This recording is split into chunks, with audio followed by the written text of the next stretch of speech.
Nag-isa tayong bawang, sibuyas, nilagyan kong sweet paprika. Tapos, ilalagay po natin dito yung ating hipon. Ay, sorry.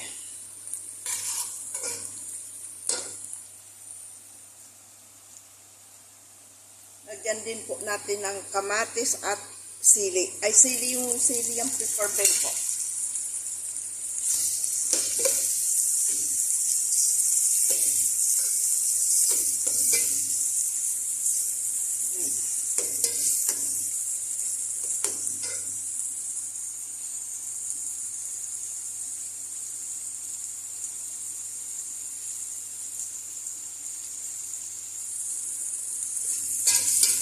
Igisa natin kung maayos para makaano yung aroma ng ating niluluto. Lalagyan natin ng mga sangkap muna.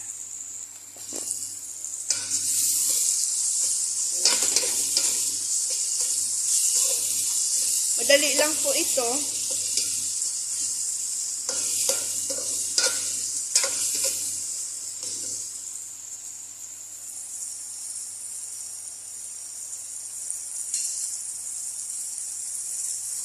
Lagyan na po natin vegetable broth, pampalasa. Ito ho.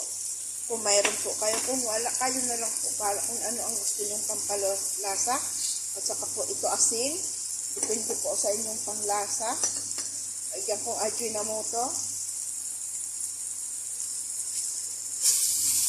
Uulitin ko po ang result natin. Bawang, sibuyas, kamatis, siling hindi maanghang, yung malalaki, pepper bell, at saka sweet paprika, nilagyan ko po.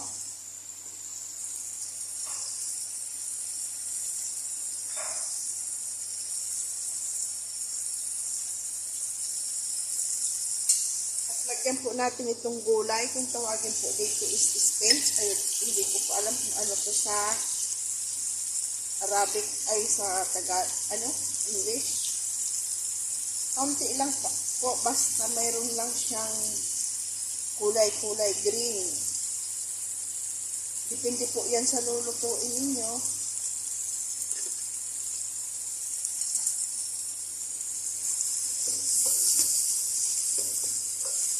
Depende po yan sa lulutuin ninyo. Ang ano po niyan, yung parang asparagus. Yung vegetable na parang asparagus. Hindi ko po nakalimutan ko sa trillion ata yun. Iniwan ko. Sa English dito.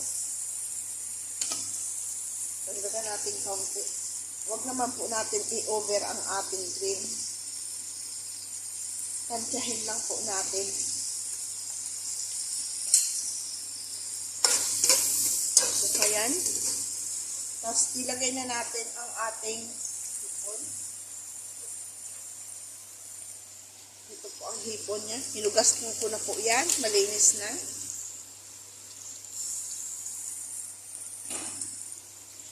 Imikos-mikos natin until done po itong ang hipon natin. Kasi po kukuha tayo nitong pang ibabaw. Tapos, itatapping at saka panglagay sa ating rice. Imimix natin sa rice at saka pang topping. Ayan.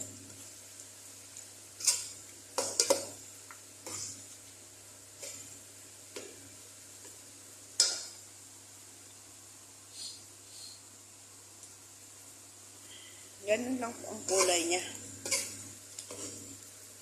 Lalagyan natin siyang kaunting tomato paste. Yan.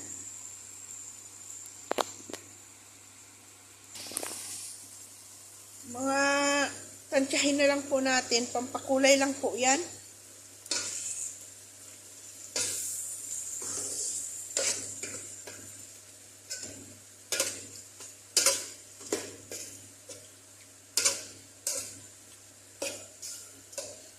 Yung niluto ko pong yung jumbo na po ito kasi wala na po kami yung medium, kaya jumbo na po itong yung pang-ihaw, kaya malalaki po siyang hipon. Eh, depende na po yan sa inyo kung anong size na hipon ang gagamitin nyo. Kasi Kasi po yung ginamit ko pang ihaw na to wala na po kasi yung isang klaseng hipon namin.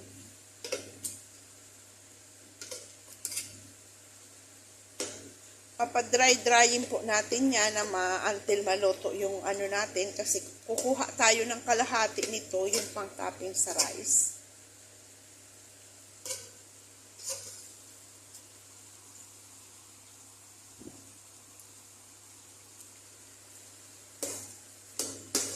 Madali lang po ito maluto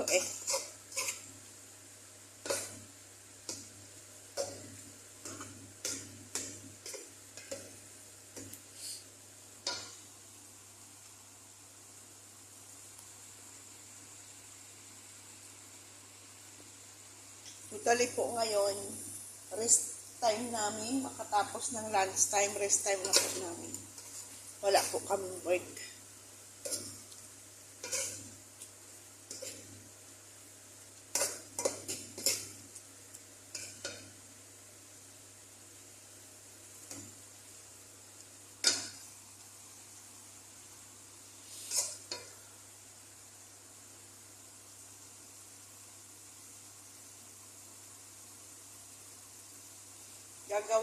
Magtuturta ako ng ng gulay, konting hipon din, at saka yung kalabasa, lagyan ko ng isang ano ba yun, patatas, konting carrots.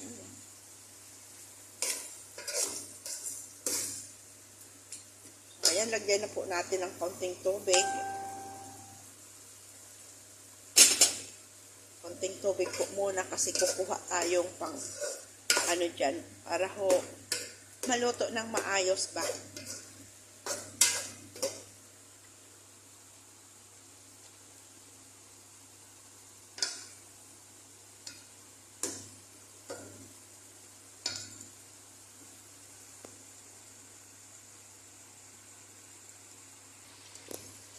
Ayan. So, kukuha na tayong pang topping natin. Lagay natin dito sa isang kawali para maluto na rin yon bigas.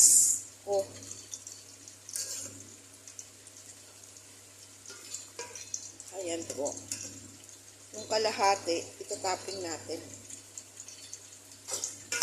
Yung kalahati, ihahalo natin sa rice.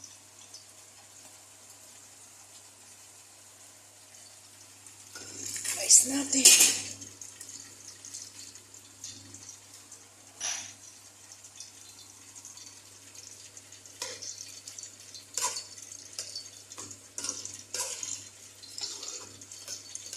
Para po, sabay na maluto yung rice natin at saka yung hipon, di ba?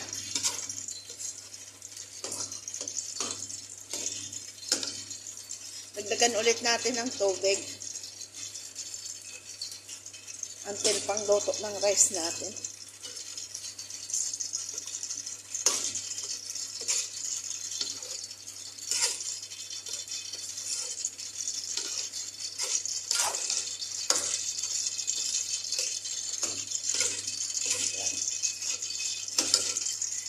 Ayan po. Ayan po.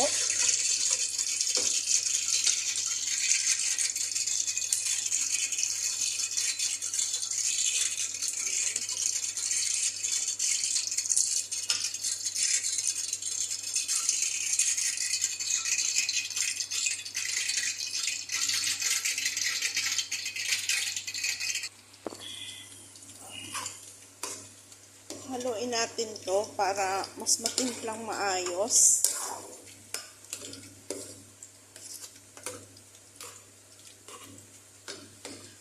I think need little na tomato paste. Yun po ang sinasabi ko sa inyo na depende na po yan sa inyo sa pagluto. Ang tomato paste. Tansyahin lang po ninyo na yung kulay lang ng rice.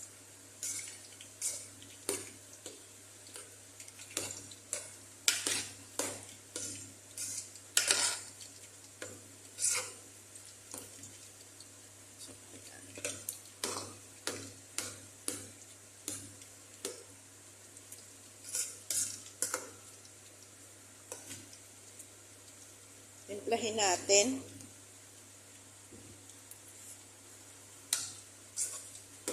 Totally, ang sarap niya na. At kaunti pang asin.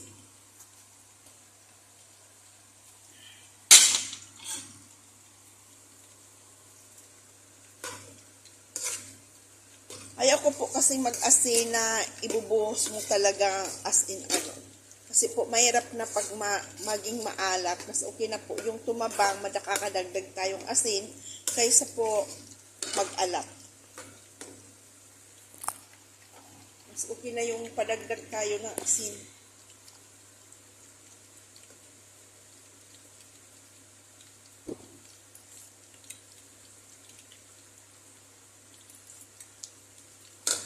Konti pa.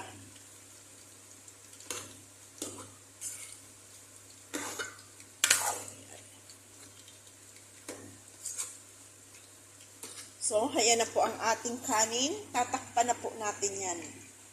Lulutuin natin yung pang-topping natin. Mayroon tayong nakalimutan, sorry, natural spice po pala. Yan.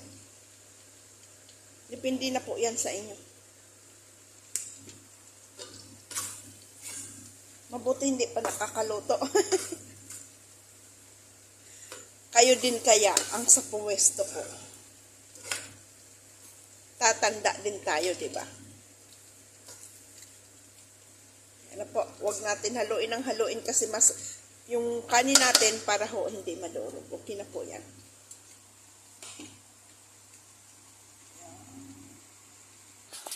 Ito po yung itatapping natin maya.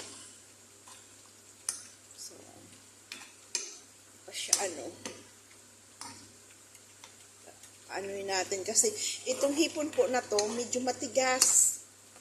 Aywan ko po nito kung bakit medyo matigas, kaya ang gagawin natin palambot-lambotin natin. Pero kung sa atin okay na sa atin to, pero sa kanila ayaw nila yung matigas. Kahit po hindi siya gaanong iluto, matigas po talaga siya.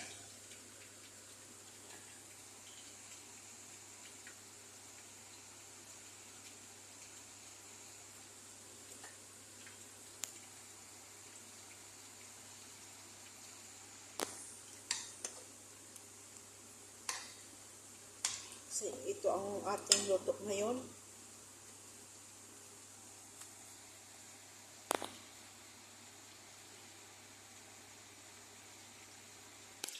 Ito naman po itutorta natin. Linagyan ko ng bawang, sibuyas, yung hipon, hot paprika, kaunting sipa ba, kaunting sili. Chili powder ba? Paminta, vegetable broth, bitsin. Isang itlog po. Bahala na po kayo kung paano nyo gawin yan. Tubig, yung katamtamang tubig, wag natin biglayin. Mikos-mikos natin. Para po crispy, linagyan ko siyang mga 3 spoon na corn flour. Cornstarch.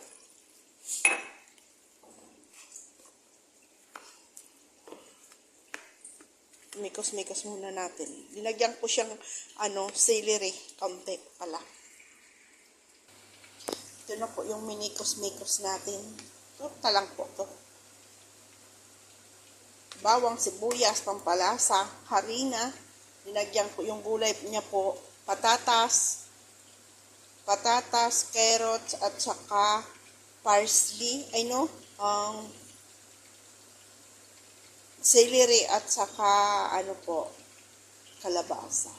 Ayan, ilalagay na natin dito sa mainit na oil.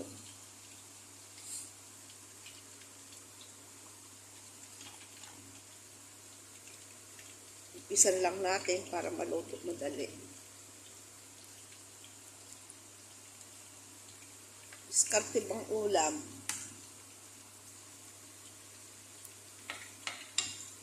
Kailangan po tayo ngayong panahon madiskarte sa pagkain. Anumang bagay, diskartehan natin kasi mahal na po ang mga bilihin.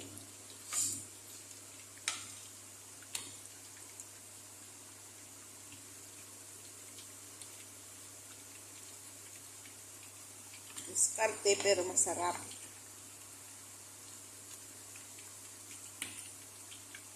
Nilagyan ko siyang kaunting hipon para may lasa.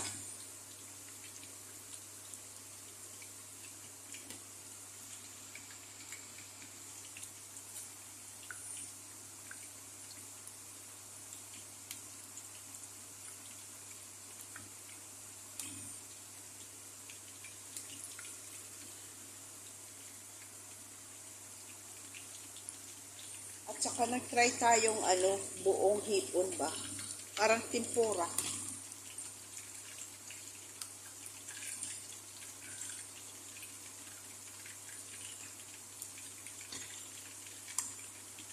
Okay.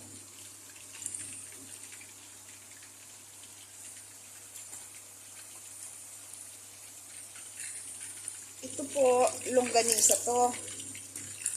Yung ako po nagawa nito, skinless longganisa po to, chicken skinless longganisa. Kasi yung mga dito, pakpak, hindi na niluluto. So, siya diba? Kasi yung mga pakpak ng manok, ayaw nila. So, ang ginawang kong paraan. Nag-YouTube ako. Kung gusto po niyong mapanood, meron na po ako dyan kung hindi po ako nagkakamali na dyan sa YouTube ko, mayroon na po ako nito, or sa Facebook ko, Yolanda Bainado Eleuterio po, mayroon na po ako maybe nito, nasa album food po. Gusto niyong mapanood, tikman niyo, tikman natin. Sarap niya.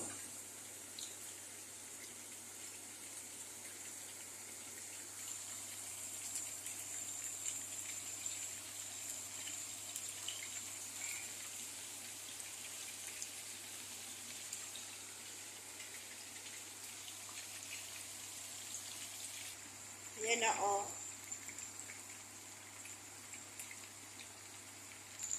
Ayan po. Diba? Ina natin yung luto na.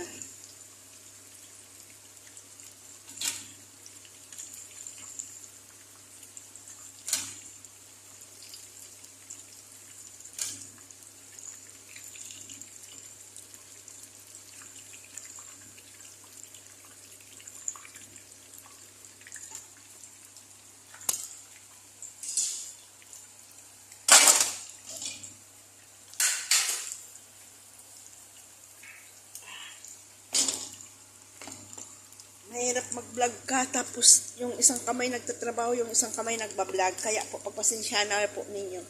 Wala na po kasing time at saka minsan hindi na ako nakakapag-edit. Kung ano po yung actual na nakita ninyo, yun na po yun.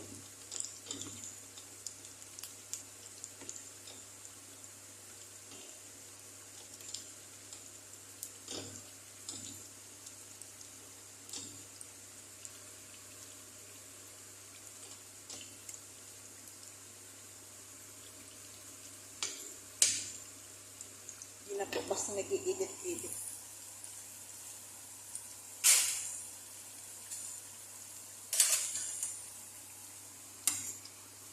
Mahirap po yung, kasi yung nangangamungkan, di ba? May mga amo tayo, kanya-kanya. Kaya ang pagbablog natin ay diskarte-diskarte lang. Malay natin someday na lumago rin ang ating YouTube. Makatulong din sa ating pamilya, lalo na po sa akin kasi po, ang asawa ko po is stroke. So, ayan.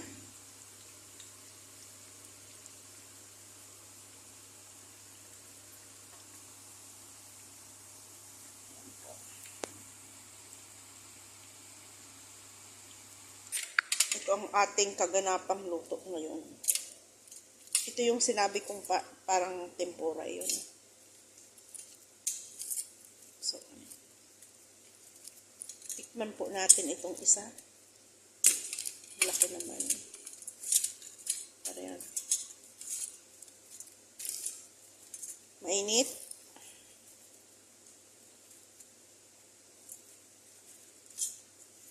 natin.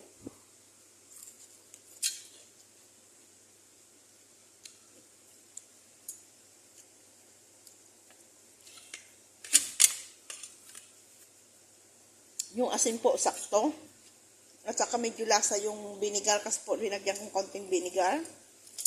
At yung timpla niya, yung asin, sakto lang po. Ang napakasarap.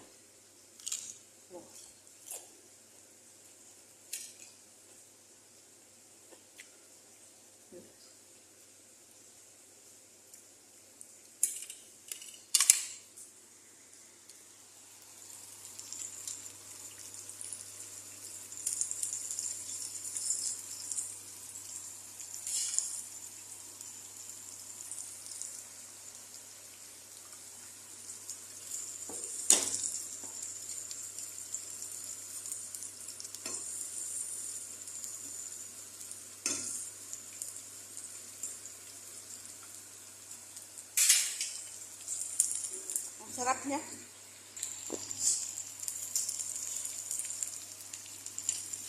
Balik ka rin natin para hindi masunog.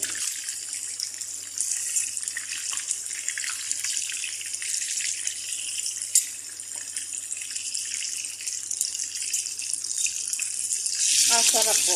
Try po ninyo.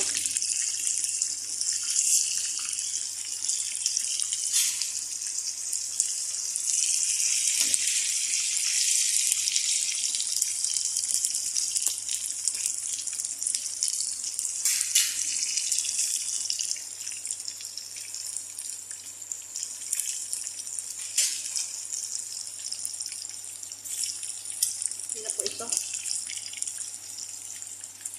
Tuloyin natin, dinalagay po siya sa dito para po yung excess na oil makatulog po.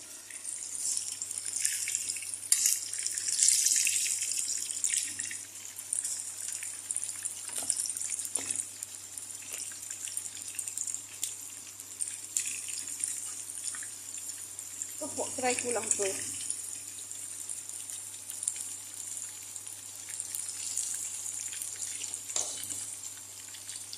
Pwede na rin tumamaya namin gabi sa taas.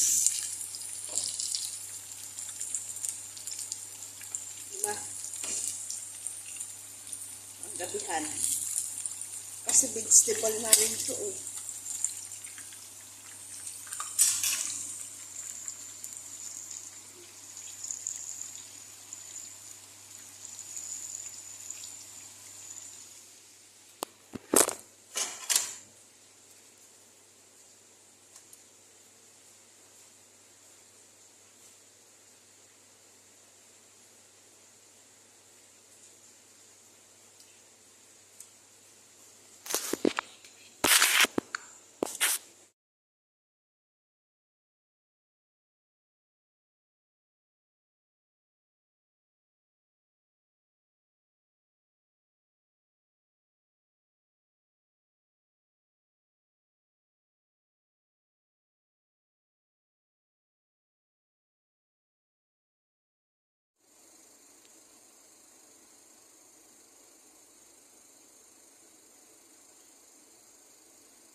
Tortang gulay. Yan o.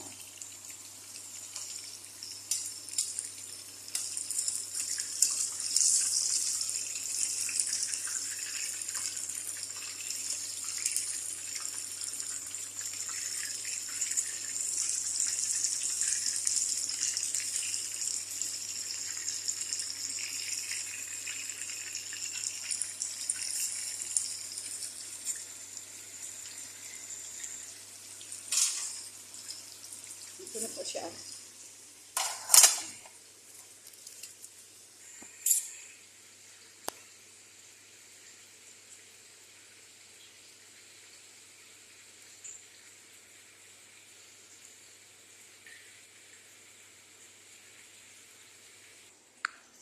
Ito na po ang ating finished product. Yan. Ito naman po yung finished product natin ng rice. So, ngayon po magpapaalam na ako sa inyong lahat. Kung gusto po nyo mapanood sa YouTube ko,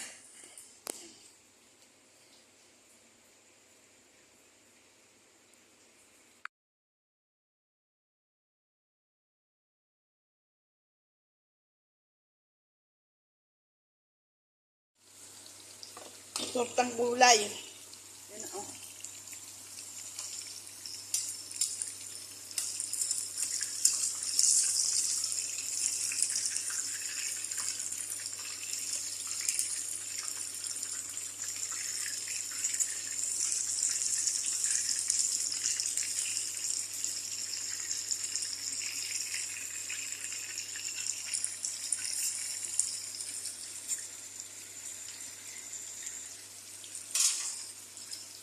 Ito na po siya.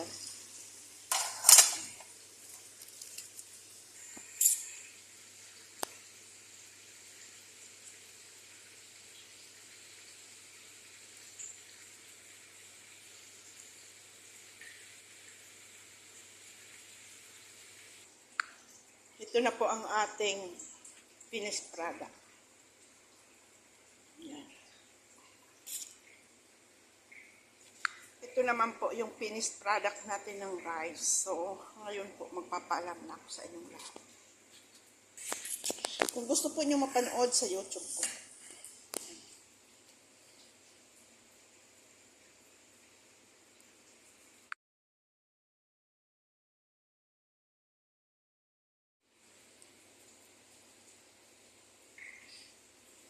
ito po ang lunch today.